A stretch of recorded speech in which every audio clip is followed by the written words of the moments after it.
जय हिंद दोस्तों। इससे पहली वाली वीडियो में हम वर्णमाला को ख़त्म कर चुके थे। ठीक, अच्छी तरह से हमने वर्णमाला को ख़त्म कर दिया था और हमने पढ़ लिया था। तो आज हम टेस्ट लेकर आए हैं इस वीडियो में। तो चलिए टेस्ट को शुरू करते हैं। देखिए, सबसे पहला क्वेश्चन ये है कि उच्चारण के आधार पर आ है, ये आया हुआ क्वेश्चन है। आपके नीचे इसमें दिख रहा होगा कि उच्चारण के आधार पर आ है, क्या है। ये लैंग्वेज ही क्वेश्चन की ऐसी घुमा के दी है। तो उच्चारण के आधार पर आ कहाँ से उच्चारण होता है, तो कंठ से होता है। तो इसका आंसर कौन सा हो जाएगा? इसका आंसर, सही आंसर ये हो जाएगा। कौन सा? चौथा वाला हो जाएगा। ठीक, डी। ठीक, चलिए इसके बाद है अगला क्वेश्चन है, या, र, ल और व को कहते हैं। नंबर 1 स्पर्श व्यंजन, नंबर 2 अंतस्थ व्यंजन, ऊष्म व्यंजन और उपयुक्त में से कोई नहीं। तो क्या कहते हैं या, र, ल, व को? अंतस्थ व्यंजन। तो आंसर कौन सा सही हो जाएगा?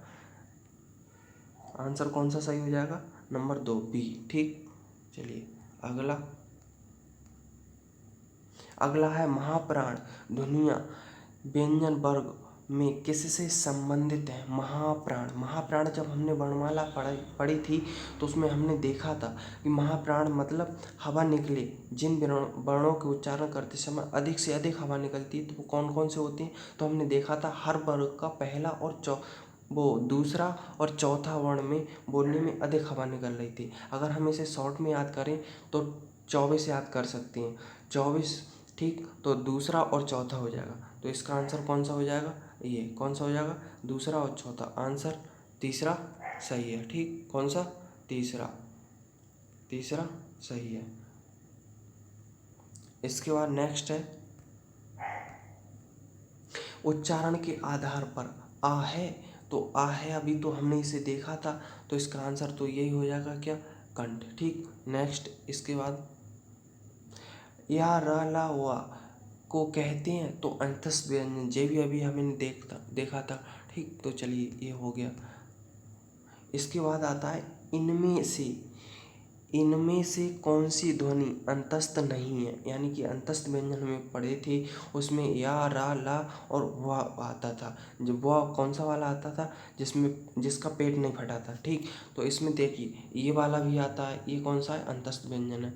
ये भी अंतस्थ व्यंजन है और ये भी अंतस्थ व्यंजन है। तो कौन सा नहीं है ये पूछ रहा है, तो आंसर कौन सा हो जाएगा? बी सही हो जाएगा। कौन सा हो जाएगा? बी सही हो जाएगा। ठीक, चलिए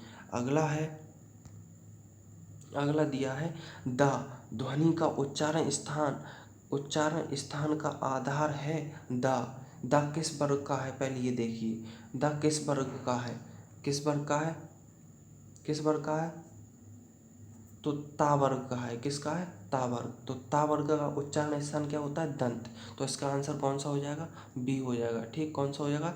बी, ये वाला बी। ठीक, तो कौन सा होगा? बी। कौन सा होगा? ये हो जाएगा आंसर नंबर इसका। ठीक, नेक्स्ट है इसके बाद, निम्नलिखित में से दंत्य वर्ण है। दंत्य वर्ण, ये या और देखे थे, ये को यहाँ अंतस्थ व्यंजन। अंतस्थ व्यंजन का पता है हमें उच्चारण स्थान दंत नहीं होता है। और चा, ये चा का उच्चारण स्थान क्या होता है? चा। तो चा का उच्चारण स्थान होता है तालु। और जो ता है इसका उच्चारण स्थान क्या है? तो इसका उच्चारण स्थान है दंत। क्या है? दंत। ठीक, और ऊ का उच्चारण स्थान क्या होता है? इसका होता है ओष्ठ। क्या होता है? ओष्ठ। क्या होता है? ओष्ठ। ठीक, तो आंसर हमारा इसमें कौन सा सही हो जाएगा? आंसर हमारा सही होगा इसमें तीसरा। कौन सा वाला? तीसरा। ये आंसर हमारा सही है। ठीक, इसके बाद नेक्स्ट है, इसी में दिया है नेक्स्ट, घा। घा का उच्चारण स्थान कौन सा है? तो घा वर्ण किस वर्ग का है? तो घा वर्ण का वर्ग का है। तो का वर्ग का उच्चारण स्थान कहाँ से होता है? कंठ से। तो इसका उच्चारण स्थान कहाँ से होगा? कंठ से। कहाँ से होगा? कंठ से। तो इसका राइट आंसर कौन सा होगा? बी। कौन सा होगा? बी। ठीक, चलिए इसके बाद नेक्स्ट, बी होगा इसमें आंसर। ठीक, इसके बाद नेक्स्ट है हमारा, इसका नेक्स्ट है, निम्नलिखित में से कौन सा शब्द अमात्रिक है। अमात्रिक मतलब जिसमें अमात्रिक मात्रा कोई नहीं है। ठीक, अक्सर हमने देखा था तो उसमें हर एक व्यंजन में वर्ण मिला, स्वर कोई ना कोई मिला होता है, लेकिन इसमें अमात्रिक, तो अमात्रिक देखिए इसमें कौन सा है, बड़ा आ है, अमात्रिक है। ये क्या है, ये भी, इसमें भी मात्रा लगी हुई है, इसमें भी लगी है, लेकिन इसमें नहीं है। तो आंसर कौन सा होगा, सी। कौन सा हो जाएगा, सी। ये आए हुए क्वेश्चन है, देख लिए, इसका आंसर कौन सा होगा, सी। ठीक, अगला है, छा वर्ण किसके योग से बना है। तो इसमें देखिए हमने जब वर्णमाला पढ़ रहे थे तो हमने आपको बताया था किससे बने थे, क और सा से। का में जिसमें हलंत लगा था, किसमें, का में। ठीक, तो इसमें आंसर कौन सा होगा हमारा, आंसर हमारा हो जाएगा इसमें ये वाला पहला। ठीक, तो पहला राइट हो जाएगा, देखिए ये सही हो जाएगा। इसके बाद है हिंदी शब्दकोश में। हिंदी शब्दकोश में अंग और आहा वर्ण के साथ किस वर्ण के साथ आता है, किस वर्ण के साथ आता है, यानी कि किस वर्ण के साथ या बाद आता है। तो किस वर्ण के साथ आता है, अंग, तो अंग का मतलब अंग तो आ के साथ आता है ना उच्चारण स्थान, तो इसका क्या हो जाएगा, राइट आंसर बी होगा। चलिए अगला देखते हैं,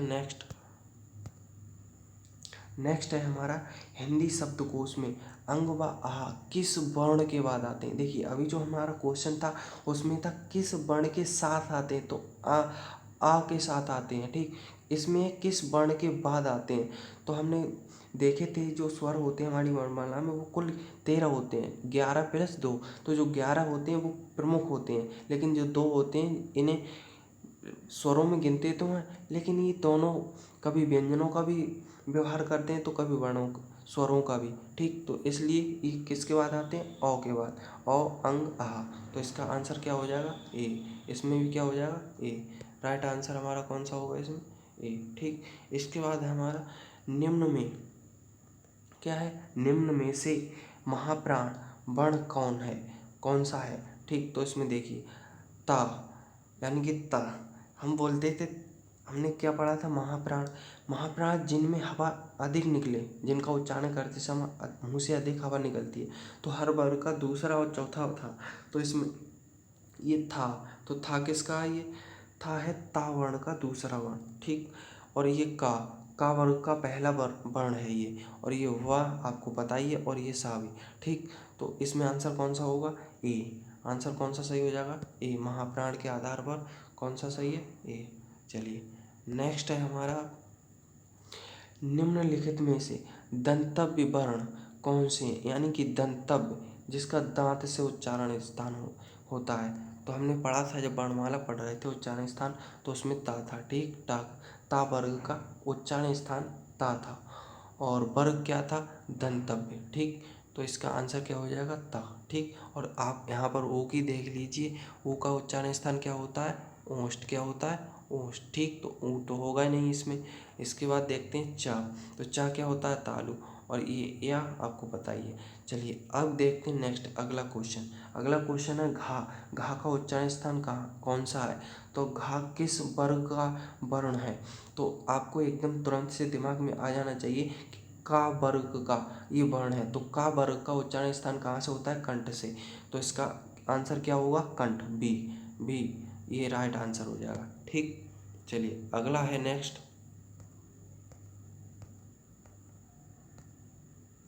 अगला नेक्स्ट है हमारा, निम्न में से कौन सा व्यंजन स्पर्श संघर्षी है। स्पर्श संघर्षी है, तो हमने जब 5 प्रकार से व्यंजनों का वर्गीकरण किया था तो हमने पढ़ा था स्पर्श संघर्षी व्यंजन क्या होते हैं, तो उसमें तीनों सा और एक हा आता था। तो इसमें कौन सा स्पर्श संघर्षी है, कौन सा स्पर्श संघर्षी व्यंजन है, तो कौन सा है इसमें, सा। कौन सा है, ये वाला। तो आंसर कौन सा सही होगा इसमें, सा। तो डी आंसर इसका सही हो जाएगा, यानी कि 4। ठीक, अगला है नेक्स्ट, ए के उच्चारण स्थान का नाम है। ए के उच्चारण, जब हमारी वर्णमाला का विकास हो रहा था तो मेनली 4 स्वर थे, तो 4 स्वरों से मिलकर बाकी स्वर बने थे। तो हमने इसको जब बनाया था ए को, तो आ और प्लस ई करके बनाया था, तो आ का उच्चारण स्थान क्या होता है कंठ, और ई का उच्चारण स्थान क्या होता है तालु। तो इसका उच्चारण स्थान ए का क्या हो जाएगा कंठ और तालब, यानी कि दोनों। ठीक, क्योंकि आ और ई के उच्चारण स्थान से मिलकर बना है। ठीक, चलिए अगला है नेक्स्ट। हिंदी भाषा की कुल वर्ण लिपियाँ कितनी हैं? वर्ण लिपियाँ मतलब वर्ण चिन्ह, मतलब वर्णमाला में कुल वर्ण कितने हैं? तो कुल कितने, वो टोटल हैं 52। ठीक, 52 आया हुआ क्वेश्चन है दोस्तों। चलिए अगला है नेक्स्ट। मैंने सब इसमें आए हुए क्वेश्चन रखे हैं। ठीक, मध्य स्वर किसे कहते हैं? तो हमने देखा था जीभ के प्रयोग के आधार पर हमने 3 प्रकार से स्वरों को बांटा था, अग्रस्वर, पश्चस्वर और मध्य स्वर। तो मध्य स्वर में केवल एक ही वर्ण आता था जो था अ। तो आंसर कौन सा हो जाएगा इसमें सही? फोर्थ। कौन सा होगा सही? ये फोर्थ। ठीक, फोर्थ सही हो जाएगा। चलिए अगला है नेक्स्ट।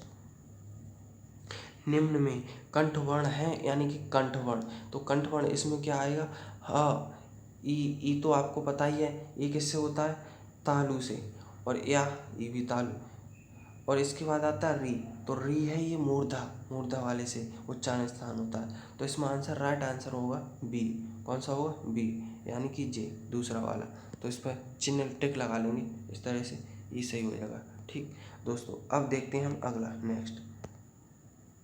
निम्न में अंतस्थ व्यंजन कौन सा है? अंतस्थ व्यंजन यानी कि अंतस्थ व्यंजन, हमने अंतस्थ व्यंजन 4 पढ़े थे, या, रा, ला, वा। ठीक, जिसमें या और वा यानी जिसे कहते हैं वा, वो अर्ध स्वर भी कहे जाते हैं। तो इसमें अंतस्थ व्यंजन कौन सा है? तो ये तो पहला, ये तो है स्पर्श व्यंजन, ये भी स्पर्श व्यंजन, ये भी स्पर्श व्यंजन, और ये कौन सा हो जाएगा? अंतस्थ व्यंजन। तो राइट आंसर कौन सा होगा? फोर्थ। कौन सा होगा? फोर्थ। चलिए अगला है नेक्स्ट। हिंदी वर्णमाला में ऊष्म व्यंजन कौन से हैं? ऊष्म व्यंजन जिनको बोलते समय मुंह से ऊष्मा यानी कि हवा रगड़ खाकर निकलती है। तो हमने पढ़ाया था वर्णमाला में इससे पहले कि उसमें हवा निकलती है। तो 3 सा होते हैं, 3 सा हो जाते हैं और एक हा। तो इसमें आंसर कौन सा होगा? फोर्थ सही हो जाएगा। ठीक, 3 सा और एक हा।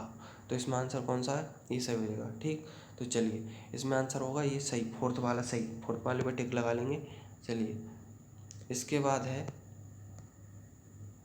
निम्न में से महाप्राण व्यंजन कौन से हैं? तो महाप्राण हमने पढ़ा था, मुख से ज़्यादा हवा निकले तो उन्हें क्या कहा जाता है? महाप्राण। तो महाप्राण का देखिए, ता बोला हमने तो नहीं निकलेगी, ये दंतव्य है। ता और भा बोला तो निकलती है, और दा बोलते हैं तब भी निकलती है, और माँ बोलते हैं तब भी निकलती है। तो इसमें राइट आंसर हमारा कौन सा होगा? वो होगा हर वर्ग का प्रथम और द्वितीय वर्ण कौन सा? द्वितीय प्रथम वर्ण होता है अल्प प्राण, और इसमें पूछ रहा है महाप्राण। तो ये जो दा है ये ता वर्ग का द्वितीय वर्ण है, ता वर्ग का द्वितीय वर्ण है। ये दा है, ये ता वर्ग का द्वितीय वर्ण है, जिसमें हमने ट्रिक याद की थी 24। ठीक, तो इसमें आंसर कौन सा सही होगा? नंबर 2 वाला। ठीक, ये इसके बाद है दोस्तों नेक्स्ट क्वेश्चन हमारा, निम्न में कंठ वर्ण कौन सा है? यानी कि कंठ से उच्चारण स्थान किसका होता है? तो आपको पता ही होगा इसमें कौन सा है? ये है आ। ठीक, आ। नेक्स्ट है, चलिए आज की वीडियो हम दोस्तों यहीं पर समाप्त करते हैं। तब तक के लिए जय हिंद, और इसके बाद लेके आएंगे हम वर्णमाला के ही क्वेश्चन। तब तक के लिए जय हिंद, जय भारत।